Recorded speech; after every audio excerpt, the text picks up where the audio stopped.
Est-ce que tu vas avoir des nouvelles de ton autre? Peut-être que oui, peut-être que non.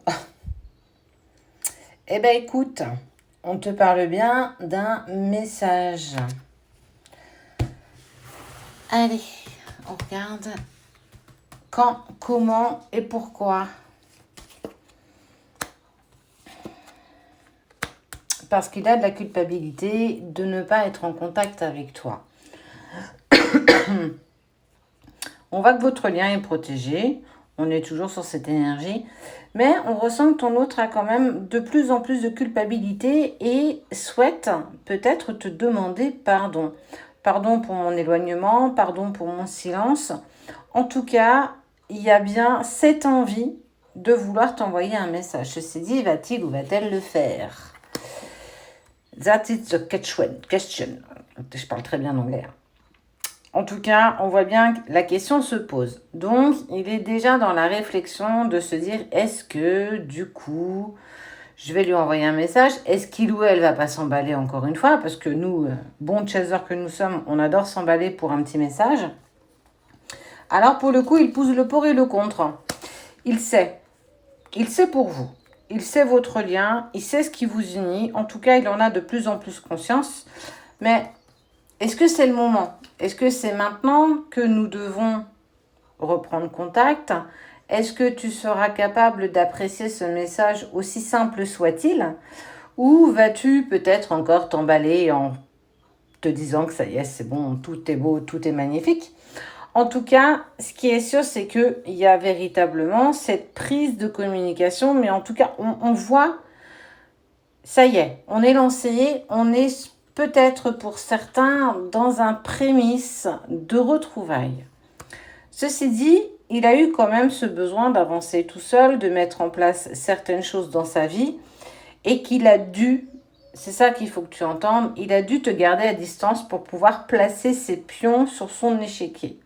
S'il t'avait dans ses énergies, en tout cas trop proche de lui, il n'aurait pas pu peut-être régler ce qu'il devait et du moins pouvoir avancer dans la direction qu'il souhaitait. En tout cas, ce qui est sûr, c'est qu'il fera le choix à un moment donné de t'envoyer un message. On va aller voir un petit peu tout à l'heure quand il va pouvoir le faire. Il a trouvé pas mal de clés. Alors, il faut entendre que des fois, votre autre, s'il est cartésien, c'est pas très grave. Ça veut dire que ça n'empêche pas la réunion si elle doit se faire, si elle est prévue pour vous. Il est juste en train de se poser des petites questions. Pourquoi j'ai l'impression de ressentir des émotions qui ne sont pas à moi? Pourquoi j'ai cette forme de toujours ces heures un peu bizarres, midi 12, 11h11, qui arrivent alors que je ne comprends pas? Il est vraiment dans pas mal d'interrogations. Ou pour certains sont aussi en cours d'éveil et il peut très bien aussi y trouver une clé dans ce qu'il est en train de traverser. Ce qui est sûr, c'est qu'il y aura un retour à un moment donné. De toute façon, quoi qu'on puisse penser, quoi qu'on puisse dire, tu as toujours eu ce ressenti. Tu as toujours su que vous alliez de toute façon vous réunir. Et il y a bien, on voit bien, cette culpabilité de ne pas être en contact avec toi, de te garder volontairement en distance, et aussi pour certains d'entre eux dans le silence. Mais on sent que c'est quelque chose qu'il a plus véritablement envie de garder. Il veut savoir comment tu vas, il veut savoir ce que tu fais, peut-être que tu as rencontré toi-même quelqu'un d'autre. Voilà, il veut faire un petit peu un état des lieux de comment ça se passe pour toi en ce moment. Ce qui est sûr, c'est que grâce à ce retour, ça vous a permis et ça te permet encore de te transformer, de devenir toujours et encore une meilleure version de toi-même. On parle aussi de répétition de schémas. On est aussi sur des blessures transgénérationnelles. On voit qu'il y a eu quand même un sacré gros nettoyage, ou du moins toujours en cours, qui vous permettra de pouvoir reprendre une communication plus fluide. Ça m'indique quand même que si le runner reprend une communication avec toi, ça veut dire que tu as quand même beaucoup moins d'ego et que tu es beaucoup plus facilement ouverte à la communication, ne serait-ce simple, légère, sans forcément parler de vous tout de suite.